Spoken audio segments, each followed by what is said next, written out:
The Get Better podcast is for entertainment purposes only. The opinions expressed are those of the participants. Please remember to gamble responsibly. The only way I wear a jersey too, and this is going to be so bad, and it's so egotistical. Give me the Gub 97 on the back. You're ripping me for not putting anything on the back. You're gonna put your own name and your own number. That's the worst thing you could do. That is horrible. I'm embarrassed for you. Welcome to Get Better Sports for August 19th.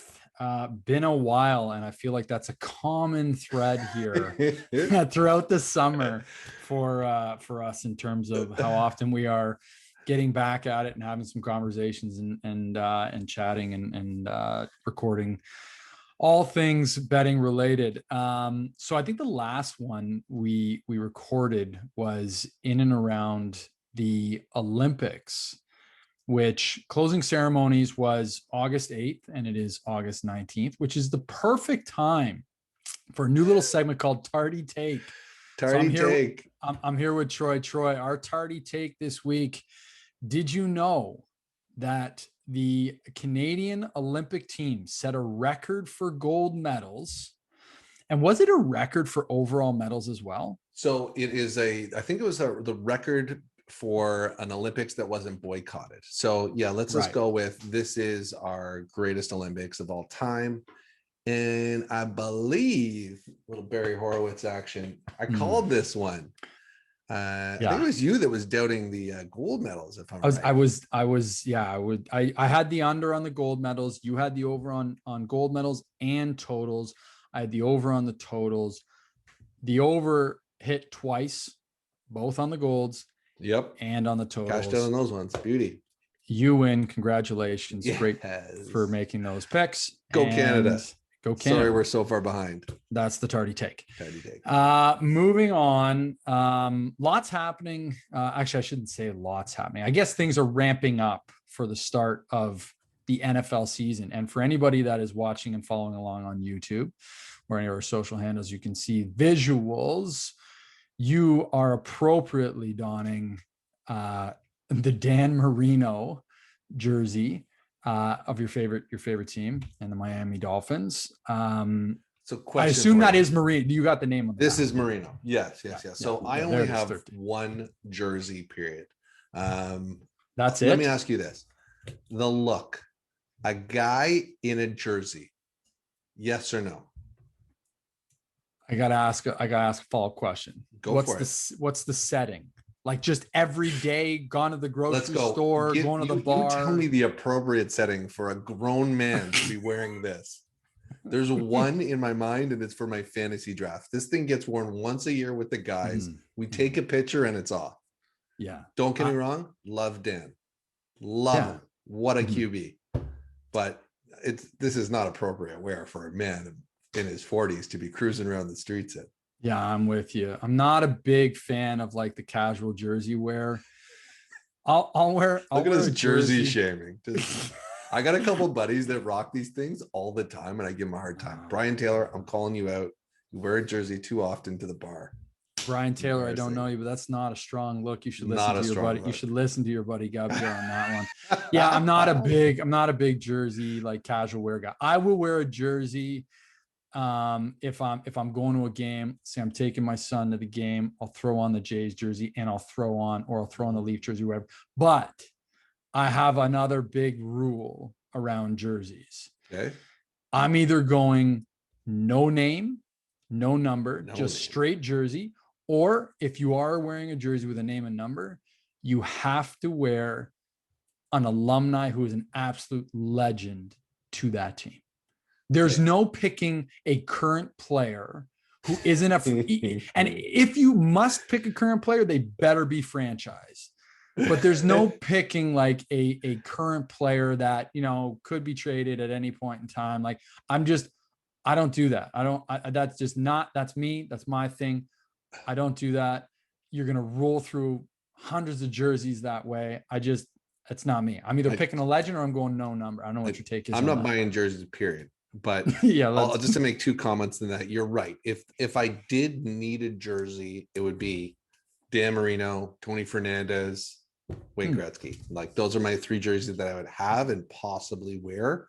Yeah. Possibly. If I'm going to a game, I'm doing it like 50s, 20s, suited up. Yeah. Give me the look. Oh Give me the look, gosh. man. Now, maybe if I'm going with the kids, I can see your point there. Now, just one comment on no name on the back. You just look like you didn't pay for the stitching, man. Like you just didn't want to put it together. Like you already spent, a ton on the jersey. Spend the extra per letter, man. So you're going. So if you're wearing a jersey, you're still going legend. Though. You're not the only way I wear a jersey too, and this is going to be so bad, and it's so egotistical. Give me the Gub 97 on the back. Oh my gosh, you're ripping me for not putting anything on the back. You're going to put your own name and your own number. That's the worst thing you could do. That is horrible. I'm embarrassed for you. You know what? That's terrible. That's a worse. That is a worse look than that's a worse look than wearing like a current player that's just been traded and no longer on the team, and you're still wearing that jersey. It's like the guys that show up to the Leaf game in a Phil Kessel jersey. It's worse to come in a Gub 97. I think. You know what? That just that was like my as growing up. Whenever my buddies would have a kid, like their first kid, I'd get them a present with their favorite sports team with their name on the back and the year of that birth as the number, and that was like kind of my gift. But thanks for putting that down. Well, hey, I didn't know it was so sentimental to you. Still not. I think you just made that up. That's not even true. No, it's a true story. I did do that. But I think it was a nice sentimental gift, I think, as a leave behind. Very, very nice. Very nice of you to do that. Yeah. I wouldn't recommend going your own last name and number on it. Gub 97, man. Let's go. Awful. I think it's like the only person that does that is somebody that really thought they'd be something in sports and it didn't make it. And they're really, really holding out for that look. And yeah, it's pretty embarrassing, but that's the only way to go. Saying a lot about yourself here. You felt like you were making it in sports and didn't quite. But regardless, you might be making something of yourself in the betting world here. So let's go. Let's chat about it. So this we're talking, week, we're talking fantasy football in particular. Something that's very popular right now and gaining a lot of steam is the format of best ball. So for those that don't know what best ball is or haven't heard about it before, what best ball is you pick your lineup, but you take the best person's score from each position. So let's say you have to have 1 quarterback, 2 running backs, and your team has 4 quarterbacks on it.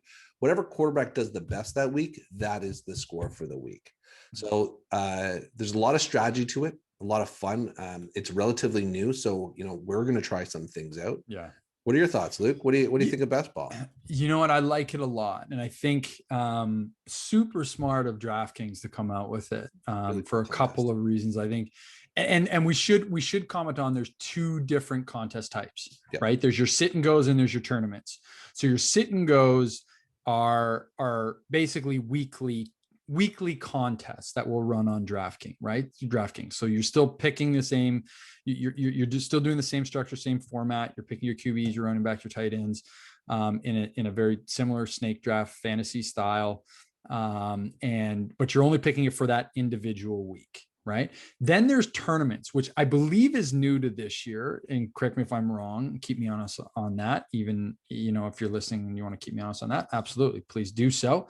But tournaments is the full season structure, right? So you're picking a team for the full season. Now, the difference between that and regular fantasy is the fact that you're not going to be substituting, changing out players, making transactions, doing any of that. You're setting it and virtually forgetting it. And it runs as basically 4 rounds. So round 1 is 1 through week 13.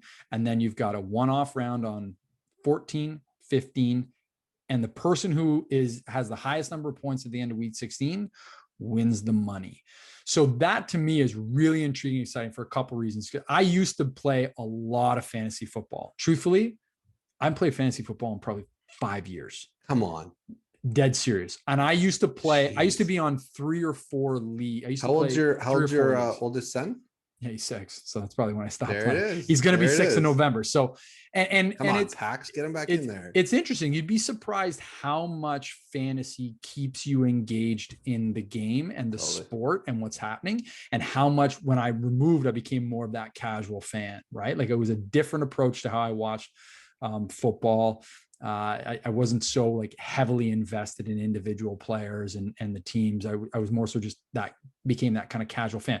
So this is a great way for me to get right back into sort of fantasy from a different perspective without having to make that necessarily that time commitment of looking at transactions, swapping guys in and out each week. You virtually set it and forget it. So I'm really excited about this. I like this a lot. I think there's a ton of different strategies between the two types. And I think that's what we'll focus on a bit here today, like maybe some of the nuances in terms of things that you need to consider and watch out for. And maybe we focus most of the attention on the long full season tournament, because I think that's the most intriguing one. This is the newest thing, right? And I think that because this is so new to the general population, there's a lot of different ways that we are thinking about doing it. I think this is going to be a great experiment for us to figure out which method works best. I see myself having multiple entries. It's a $20 entry. Winner gets $1 million. But I find it interesting that the regular season, weeks 1 through 13, are it's so long, and then it goes to this 1 week format. I don't know why they did it this way, but I guess it really keeps you engaged throughout. I will say that it's important to note that I think there is it's 200,000 people that can enter this, but for the weeks 1 through 13, you're doing a draft versus 11 other players. So there's 12 of you in this group. Top 2 in that group move on to week 14. For me, one of the things I'm considering already is I think everybody's going to, you got to get through that week 1 through 13 first and foremost too. But if you're going to make the money, I want to make that week 17. So I need to put a little bit of preparation, I believe, into looking at the schedules for weeks 14 and 15. So my first thing I'm going to do, and that I have done, is I took a look at the schedules and who I think is going to have a relatively bad defense. And I'm targeting I think Houston Texans are going to be pretty bad this year. And I think the Detroit Lions are going to be pretty bad this year. So in week 14, I see them lining up against Seattle and the Broncos. And in week 15, I see them lining against the Jaguars and the Cardinals. So I will say, no matter what I do, I'm going to put players from these teams. Somehow I'm going to be targeting them for my roster. Now, they might not win me every week. They might not be the one that carries me through weeks 1 through 13. But I think there's a really good chance those players are the ones that could help me make the money. Yeah, see, it is a tricky, and again, this goes back to looking at the difference in strategies between sort of the sit and goes, which is week in and week out. The strategy from that perspective is to take that exact strategy on an individual week, identify sort of which teams are up against who you think is going to score the most points and so forth. With the long form tournaments, it is really tricky because your roster construction becomes so important, and you need to almost start to think and build out a strategy around that in terms of that roster construction. And I agree. I think it's important to look ahead for sure. I think that's going to be crucial, but it is a bit of a crapshoot getting through weeks 1 through 13, because you're not going to go through every schedule and determine, okay, who's matched up where do I think I can make the most points? Because the other thing there's a bunch of intangibles here that you need to consider is injuries, performance, things that might happen over the course of the season where, you get a team that's got 2 quarterbacks that could potentially be battling throughout the season for that spot. You got to consider that when you're making that QB selection, and whether or not you think that's a good strategy to go with.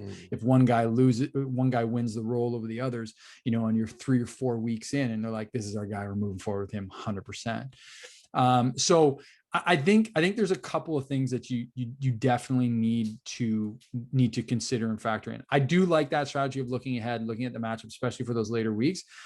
But then you also really need to think about your roster construction. How many quarterbacks do you want to have? Yeah. How many tight ends? How many running backs? How many wide receivers? The one thing that I did read, which I think is a valid point, and it sounds a little bit obvious, is you've got to be cognizant of not overdrafting a quarterback and overdrafting your tight end, just based on how the structure is set up, right? You're only going to get, you might draft 3 quarterbacks.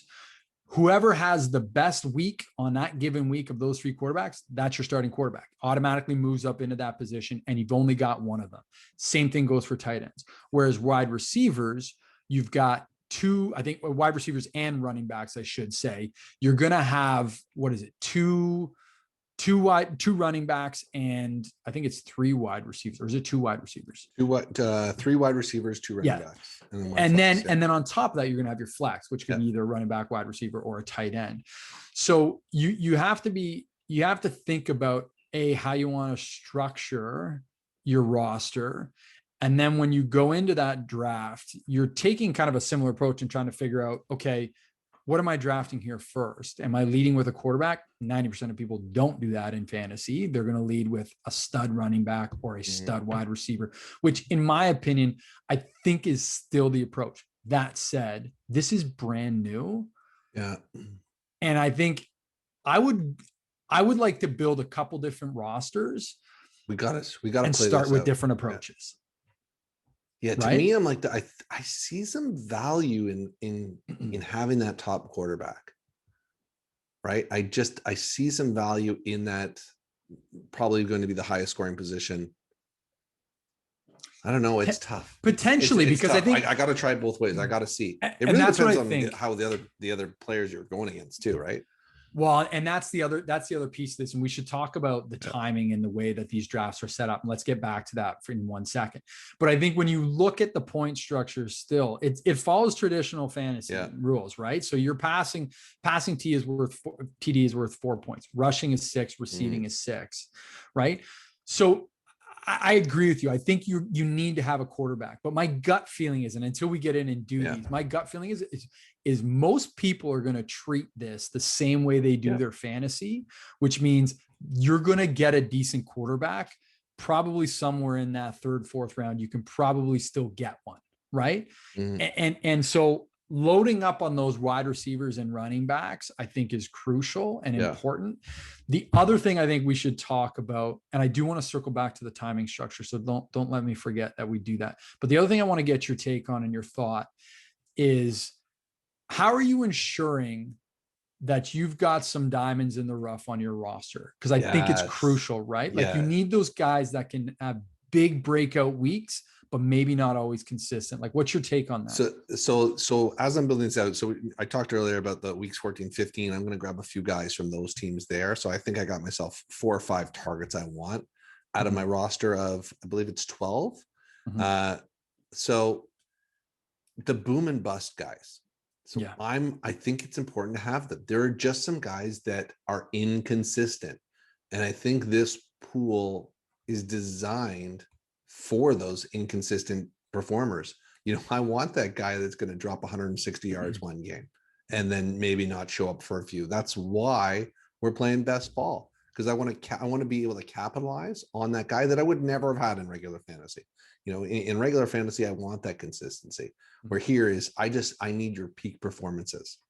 Well, and you need them because, my gut feeling is everybody else is going to have those consistencies. Totally. Right? Like they're going to have those players that are going to be. Everybody wants absolutely. So you need those guys that are going to boost you through the scoring, through the points, right? On a given week. So a guy that goes out and gets you 160 points, then all of a sudden, boom, you just leapfrogged a whole bunch because nobody else had him. So you somehow have to find those diamonds in the rough. I don't think you can build an entire roster on that. I'll bet you need to have some of that. I'll bet you whoever wins this, and that whoever wins this championship, this $1 million, hoping it's me. If whoever wins this, I really want to take a look at that roster, and I'll guarantee it right now. Here's my TQG guarantee for this playoffs. The winning roster of that $1 million is going to have some type of rookie that breaks out late in the season. So it's going to be one of those rookies that really starts to heat up near the end of the season. They're going to be nothing early. They're not going to get the ball. The coach is going to build some confidence, and then they're going to take off. Yeah, I could see it for sure. I think again, you're going to need to find the diamond in the rough. We'll take that guarantee now. Yeah, somebody that's going to come on late, or like a player that's not on a team right now, right? Like somebody that they're still looking at, an injury will happen, and we need to sign a running back. You're on the squad. One of those kind of stories is going to happen for the championship. Yeah, it's tough to burn a pick on that. Like that's the risk that you take with this, right? It is. So circle back just on the pick, because I think this is another interesting aspect to this, and I think there's a couple different ways to look at this. So with regards to the actual tournaments themselves and the drafts, right? So they're all snake draft. And there's two draft types. There's what's called a slow draft and the fast draft, which is really original titles here. The slow draft, you have an 8-hour time limit for your pick. An 8-hour time limit for your pick. Now, the thing is, you have to set up your notifications so you know, like, oh, hey, it's my pick now. It's like I'm 2 days in and I'm still picking. But an 8-hour time versus the fast, which is 30 seconds. That's a massive gap between both of those that I don't love. So it reminds me, as a chess player, that reminds me of like old school kind of like once a day you make a move, other person makes a move, or even way back in time where you would write a letter and say your move, mail it to somebody, they'd get the letter back, make their move. It would take years for that stuff. 30-second pick, you need to have done an immense amount of research. Yeah, you got to be ready. You got to know your stuff. Exactly ready, and you got to factor in and look at potential scenarios. Right. So, now you're going to get some time when the other guys are picking to have a quick look, but it's 11 other people that you're drafting with, and it's only 30 seconds for each of those 11 to get through those. I can't wait. I can't wait to do this. I cannot wait to do this. I almost like, as ridiculous as an 8-hour time limit is, I almost like it better if you're coming at this we got to try as a beginner. We're going to absolutely we have to do both.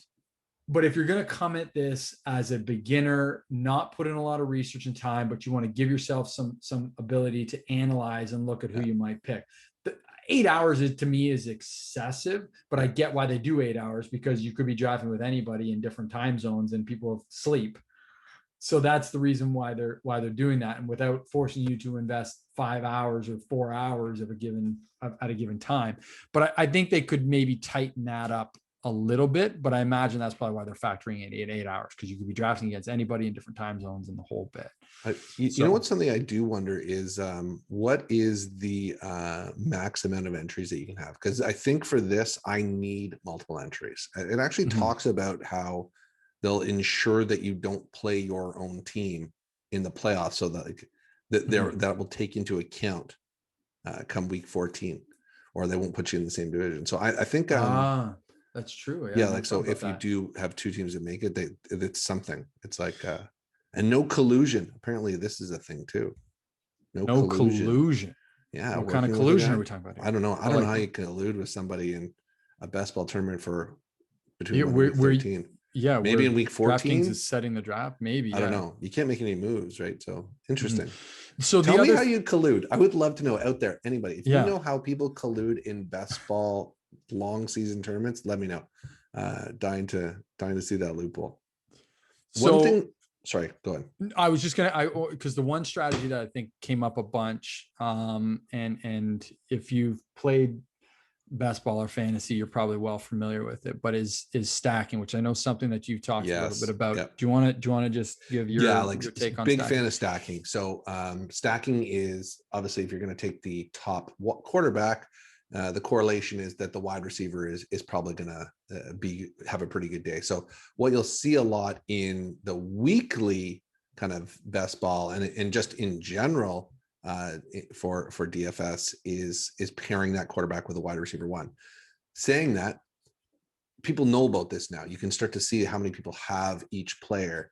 Start to consider the other parts of that correlation. So if you're taking that quarterback, consider taking the wide receiver too, because not many people would have that combo. And if that combo happens to be the right combo, you're more likely to set yourself apart from the others.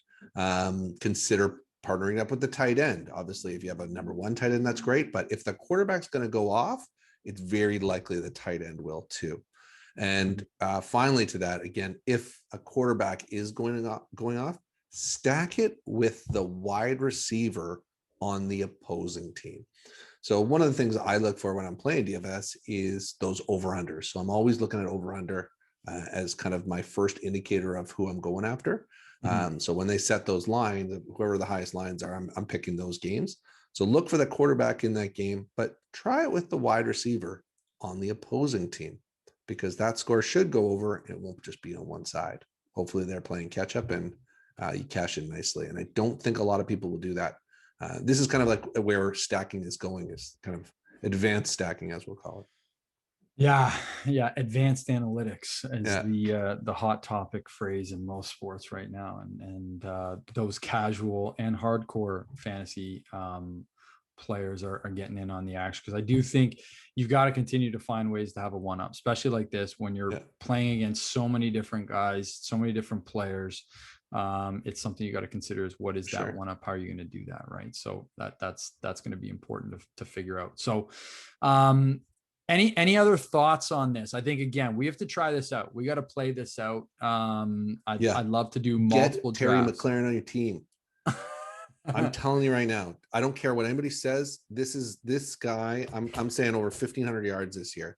This guy is about to go off. Big fan. I'm telling you right now, I've had him on my fantasy team for 2 years in a row with zero quarterback. This guy, I'm doing what I can to get him on my roster this year.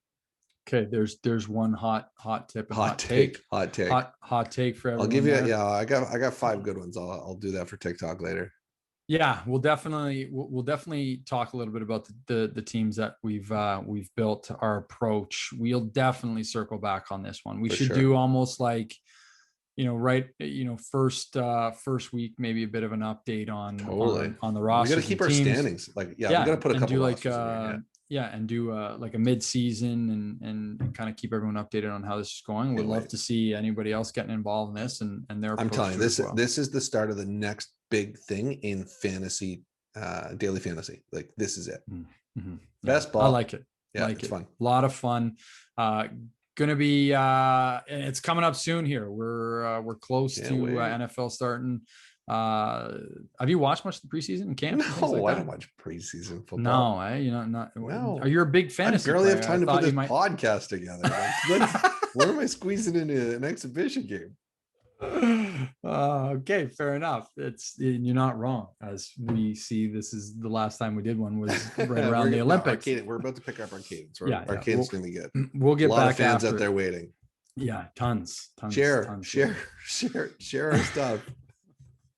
Yes, and if you are listening, you are watching, you can find us across all of social.